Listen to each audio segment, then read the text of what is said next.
On the hunt. Like candy from a gnome. Almost too easy. Delightful. You're coming with me.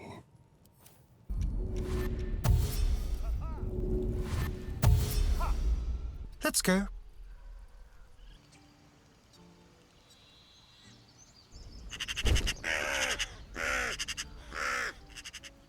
Hey dudes and dudettes, you're probably struggling with collecting a lot of stuff around the map, just to sell it at a horrid price.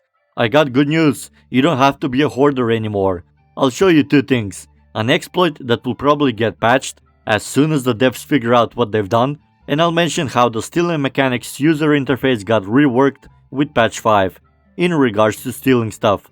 More precisely, how to read the interface, because there's incorrect and incomplete information there.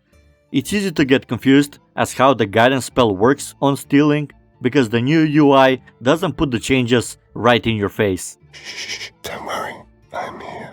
The exploit is a simple repetitive process.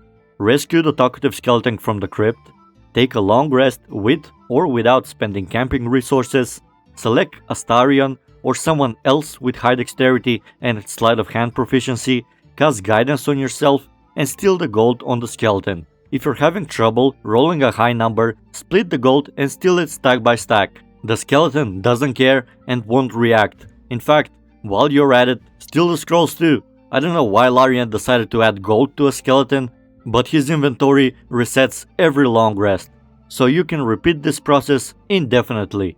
The higher the level you are, the more gold that the skeleton will have. Now for this part, I'm going to go through things slowly, so hopefully you don't have to watch a video on this topic again, until they make the UI more confusing again. The guidance spell works the same as patch 4, it adds 1d4 to your rolls, but the UI of the stealing changed, and doesn't highlight the direct bonus from the guidance spell under the details section. In fact, it misleads you. Let's go over the UI real quick. The details section displays the basic modifiers that you have, but doesn't display any buffs that you have. The roll with added modifiers displays the sum with the added modifier from guidance, but not the one you're going to actually roll from guidance, which is a randomized number from 1 to 4, and not the total that's displayed in the UI. The number that you will actually roll will be displayed in the combat log after you attempt to steal. The roll target is the total target that you need to hit in order to have a successful steal. I'll be using level 3 Astarion for this demonstration, because he has the highest sleight of hand proficiency and everyone can follow along. If you're level 4, you can select a feat that will raise Astarion's dexterity to 18, which will make stealing more effective. But I'll use the level 3 version. Select him and open your character sheet. Note his sleight of hand proficiency, hover over it. Cast guidance on yourself, now hover over the sleight of hand proficiency again. Repeat this process a few more times and look at the numbers shown and how they change each time that you hover over. This is the bonus from the guidance spell. Now, go to the grove, move next to a merchant and attempt to steal. Select the gold pile, hover over the target total number that you need to roll. It should say that you're going to roll a 1d20 and your modifiers will be +5.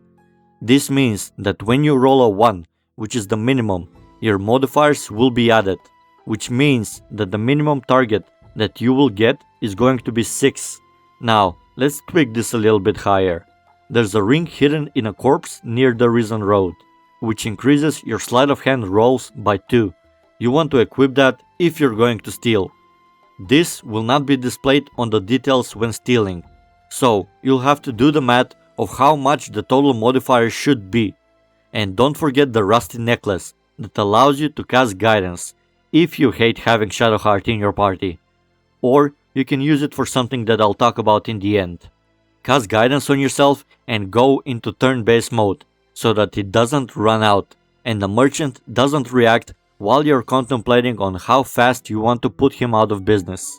Open the stealing window again. Select an item and hover over the total required target roll to steal. Usually, the higher the item weight and the more it is enchanted, the harder it will be to steal it. The UI will show you only the modifiers from dexterity and sleight of hand proficiency. But if you have the ring on a level 3 Astarion, that will be a total of 7. If you have guidance on yourself, that's a minimum of 8 and a maximum of 11 modifier, which means that you can steal anything that requires you to roll a 9 or lower.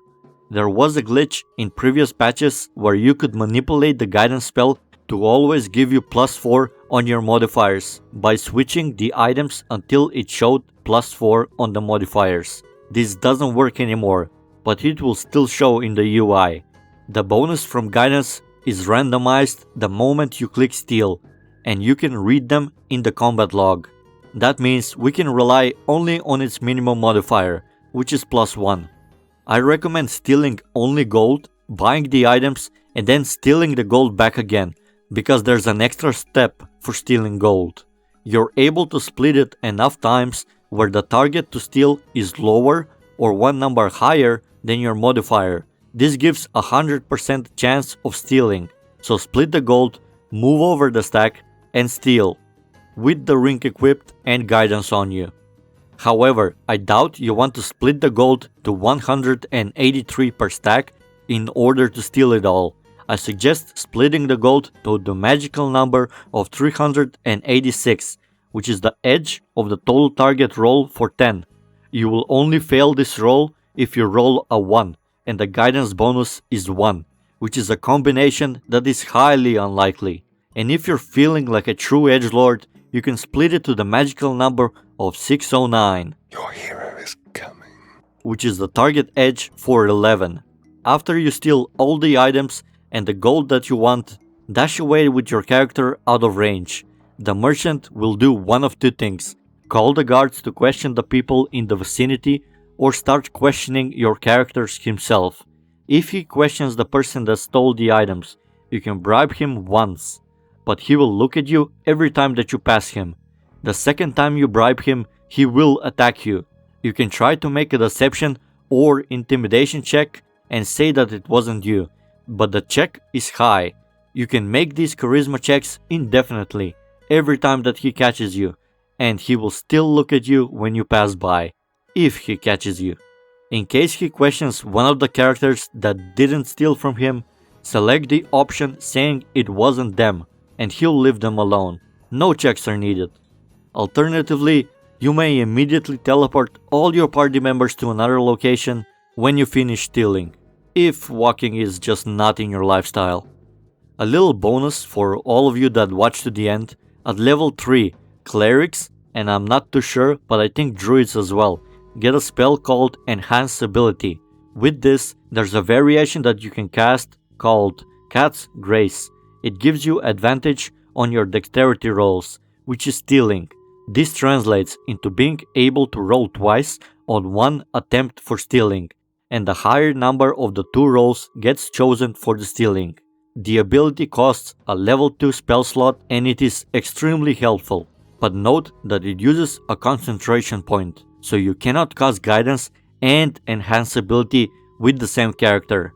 That's where the necklace comes in handy. Before stealing, you can cast guidance with the necklace and enhance ability with Shadowheart. That's about all you need to know, my dudes. Now you have the skills to rob the town blind. Have fun and have a beautiful day. But you know what I like a lot more than materialistic things? Knowledge.